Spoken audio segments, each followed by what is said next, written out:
Hi, everyone. What, might you ask, is the connection between an Orthodox saint and Harry Potter? Well, as tenuous as the connection might seem, there is indeed one. For Harry Potter movies were all filmed at Christ Church, one of the colleges that make up Oxford University.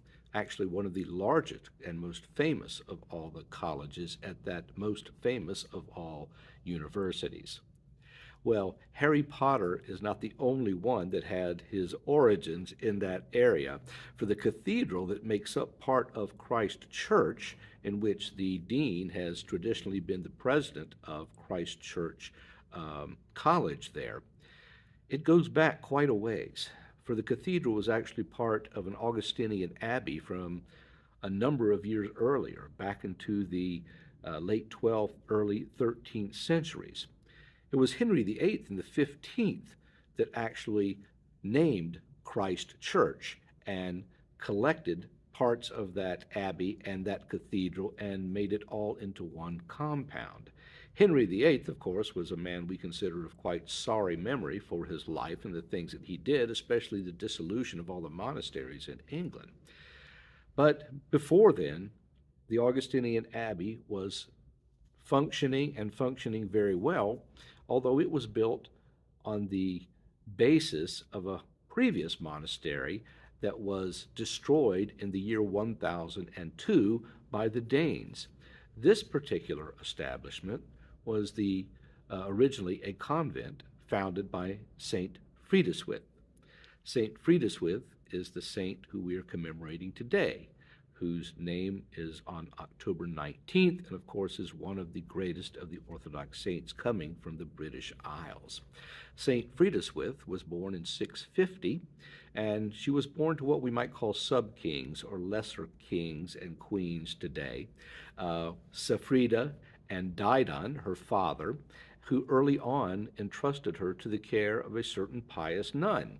Now, Saint Frideswide was very much encouraged by this, and in fact took an early vow of virginity. She was someone who loved the Lord and was tremendously interested in the things of faith. So when she came of age, she was allowed to become tonsured as a nun.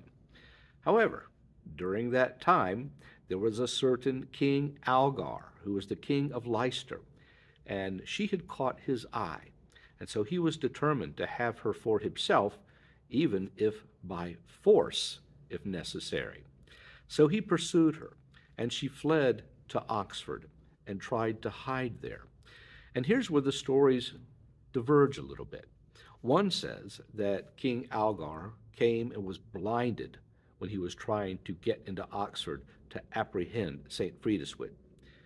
Well, after being blinded, he repented, and then life went on its merry way, and St. Frideswide went on her merry way. The other story is a little different. It says that not the king, but instead his emissaries came to the gates of Oxford and were blinded themselves, whereas the king, thinking it was black magic, wasn't having any of it and believed absolutely that somehow a dark spirit had infected this and that he was going to pursue her anyway. Hearing this, St. Frideswide had an angel who appeared to her, who instructed her to go with one of her nuns to the river Thames. And so she did this, and upon reaching it, she found what looked like a young boy, all bright and luminous, who took her into a boat and rowed her to a different area of Oxford. We might call it perhaps a suburb today, where she stayed and hid with a keeper of pigs. Yes, a swineherd and his hut was to be her home for the next 3 years. Well, the king of Leicester was not happy with this, and he went to Oxford again, and he demanded that the people there who had hidden St. Frideswide before give her up and say where she was. They would not, and so he threatened to burn down the town, whereupon he was the one that was blinded for good at that point.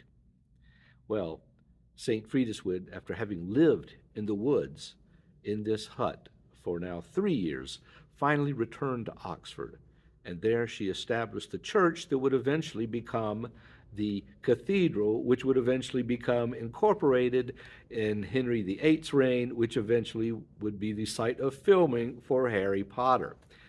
However, we dare not compare anything of the fictional Harry Potter with St. Frideswide, who was one of the great saints and who worked many, many miracles in her time.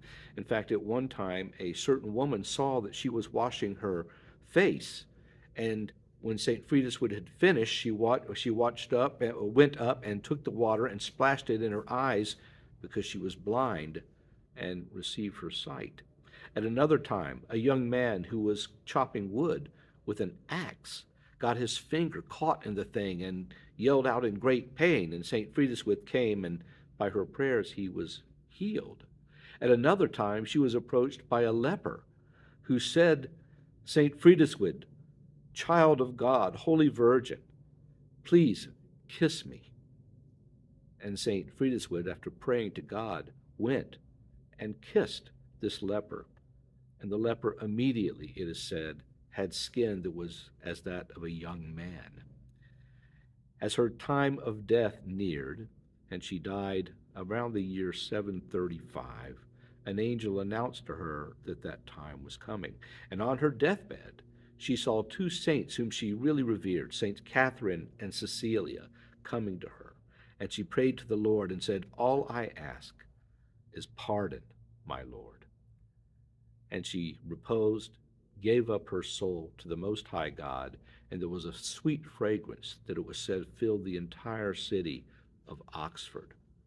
Her relics, unfortunately, did not have such a great end. They were carefully guarded for many years, but then at the dissolution of the monasteries, they became confused with another nun who had become an evangelical and left her convent, and her bones were mixed with St. Frideswide's, where they still now reside in Christ Church Cathedral in Oxford. The Lord will do what the Lord is going to do, but one thing is certain, that he has glorified this wonderful Holy Mother of the Orthodox Church, and by her prayers may we all be as fervent in faith as was she. Bye-bye.